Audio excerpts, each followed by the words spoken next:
రాలేను.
ఎల్లుండి పాలనాధ్యక్షుడికి జరిగే పట్టాభిషేకానికి గన్నవరం వేదిక ముస్తాబవుతుంది.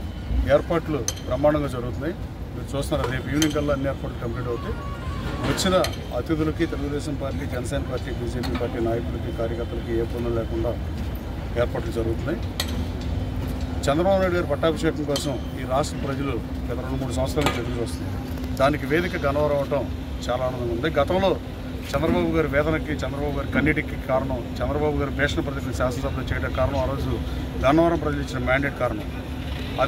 అదే గన్నవరంలో చంద్రబాబు గారు మళ్ళీ 4వ ముఖ్యమంత్రిగా, 2 సార్లు ఉమ్మడి రాష్ట్రాన్ని, రెండోసారి విభజిత ఆంధ్రప్రదేశ్ రాష్ట్రానికి ముఖ్యమంత్రిగా ప్రమాణ స్వీకారం చేయడానికి మా గన్నవరం వేదిక అవడం అదృష్టంగా భావిస్తూ, రాబోయే కాలంలో చంద్రబాబు నాయుడు గారికి నన్ను ఈ నియోజకవర్గ ప్రజలు గిఫ్ట్గా ఇచ్చిన పరిస్థితి గెలిపించి, చంద్రబాబు నాయుడు గారు ఈ నియోజకవర్గానికి రిటర్న్ గిఫ్ట్ ఇస్తారు. అది అభివృద్ధి రూపంలో, అభివృద్ధి దిశగా గన్నవరాన్ని పరుగులు పెట్టిస్తారు. ప్రభుత్వం మద్దతుతో చంద్రబాబు గారు ఆశిస్తున్నారు, లోకేష్ బాబు నాయకత్వం. అలాగే అయోధ్య ప్రజలు శ్రీరాముడు వనవాసాన్ని ముగించుకుని వచ్చినప్పుడు అయోధ్య ప్రజలు బయటకు వచ్చి శ్రీరాముడు పట్టాభిషేకం కోసం ఎలా ఎదురు చూశారో, అలాగే ఈ రాష్ట్ర ప్రజలు చంద్రబాబు నాయుడు గారి పట్టాభిషేకం కోసం ఎదురు చూసిన పరిస్థితి. అది ఎల్లుండి చంద్రబాబు గారి పట్టాభిషేకం, అలాగే ఆంధ్రజాతి కీర్తి పతాక అభివృద్ధి విధాత, అలాగే ఆగిపోయిన అభివృద్ధిని ఇక సాగిపోవాలంటే చంద్రబాబు నాయుడు గారే ముఖ్యమంత్రి అవ్వాలని ఈ రాష్ట్ర ప్రజలు నభూతోన భవిష్యత్ రీతిలో భారీ ఓట్ల వ్యత్యాసం ఉంది. అలాగే ఎప్పుడు రాని మెజారిటీ ఇచ్చిన పరిస్థితి. నేను 94 రిపీట్ అవుద్ది, ప్రధాన ప్రతిపక్ష హోదా రాదని పలు మీడియా సమావేశాల్లో చెప్పాను. దానికన్నా ఎక్కువగా మెజారిటీ సీట్లు, మెజారిటీ ఓట్లు ఇచ్చిన ఆంధ్రప్రదేశ్ రాష్ట్ర ప్రజలకి, అలాగే గన్నవరంలో ఎప్పుడూ లేనంత మెజారిటీని ఇచ్చి నన్ను శాసనసభకి ఎన్నుకున్న గన్నవరం ప్రజలకి నమస్కారం తెలియజేస్తున్నాను. నేను ఆ రోజే జగన్మోహన్ రెడ్డి గారికి చెప్పాను, గన్నవరం ప్రజలు నాకు అన్యాయం చేయరు, నీ రాజకీయ అపాయింట్మెంట్ నాకు అక్కర్లా, గన్నవరం నుంచి నువ్వు పులివెందు నుంచి శాసనసభకు వస్తావు, నేను గన్నవరం నుంచి శాసనసభకు వస్తాను, శాసనసభలో నేను కలుస్తానని చెప్పాను. నేను చేసిన ప్రతిజ్ఞను కూడా నెరవేర్చిన గన్నవరం నియోజక ప్రజలకి సెల్యూట్ చేస్తున్నాను. అలాగే రాబోయే కాలంలో గన్నవరం నియోజకవర్గం అభివృద్ధి దిశగా ముందుకు తీసుకెళ్తాం. గన్నవరంలో ఎయిర్పోర్ట్ ఉండటం భౌగోళికంగా గన్నవరం నియోజకవర్గానికి కలిసి వచ్చే అంశం. హైవే బారు సర్వాంగ సుందరంగా ఉండే ఈ నియోజకవర్గంలో రోడ్ల విషయం కానివ్వండి, పరిశ్రమలు తీసుకొస్తాం కానీ, మల్లవల్లి పారిశ్రామిక కారిడార్ని డెవలప్ చేయడం కానీ, వీరనగూడు స్ట్రెచ్ డెవలప్ చేయడం కానీ, అలాగే బ్రహ్మలింగేశ్వరం రిజర్వాయర్గా మార్చడం కానీ, ఏలూరు కన్నల మీద రామవరపూడి వెనకబడి వంతులు నిర్మించడం కానీ, పోలవరం కుడికాలను ఏలూరు కాలంతో అనుసంధానం చేయడం కానీ, ఇలాంటి ప్రజోపకార కార్యక్రమాలని రైతు సోదరుల కోసం, ఆరుగాలం కష్టపడే రైతు సోదరుల కోసం నేను ఈ 5 సంవత్సరాలు చాకరీ చేస్తానని తెలియజేస్తాను. అలాగే గన్నవరం ప్రజలు ఎవరైతే మ్యాండేట్ ఇచ్చి ఆ రోజున చంద్రబాబు గారికి వేదన మిగిల్చారో, అదే గన్నవరం ప్రజలు నన్ను చంద్రబాబు గారికి గిఫ్ట్గా ఇచ్చారు.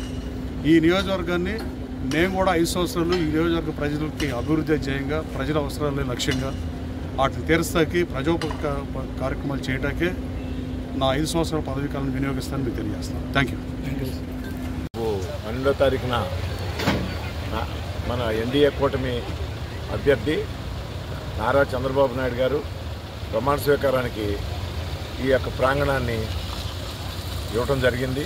మేమందరం రైతులు, ఇక్కడ రైతులు అందరూ కూడా ఇక్కడ మీటింగ్ పెట్టి ప్రమాణ స్వీకారం ఇక్కడ పెడదామంటే అచ్చెన్నాయుడు గారు రాష్ట్ర పార్టీ అధ్యక్షులు, తెలుగుదేశం రాష్ట్ర పార్టీ అధ్యక్షులు చూసి ఈ సైట్ బాగుంది, వాస్తు ప్రకారం ఉందని చెప్పి అడిగితే దాని మీద మేము చాలా సంతోషంగా రైతులందరం ఒకటి ఇవ్వడానికి ముందుకు రావడం జరిగింది.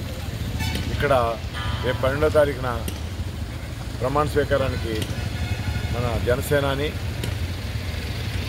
పవర్ స్టార్ పవన్ కళ్యాణ్ గారు రావటం, అలాగే రేపు వస్తున్నారు. అలాగే నరేంద్ర మోడీ గారు మన ప్రధాని ఆయన రావటం మా అదృష్టంగా భావిస్తూ ఉన్నాం.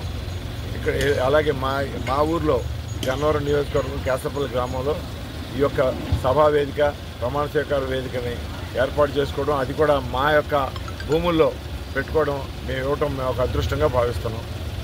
ఇది రాక్షస పరిపాలన పోయి రాముడి పరిపాలన వస్తుందని ప్రజలందరూ కూడా చాలా సంతోషంగా ఈ ప్రమాణ స్వీకారానికి ఒక పండగలాగా చేసుకుంటూ ఉన్నారు.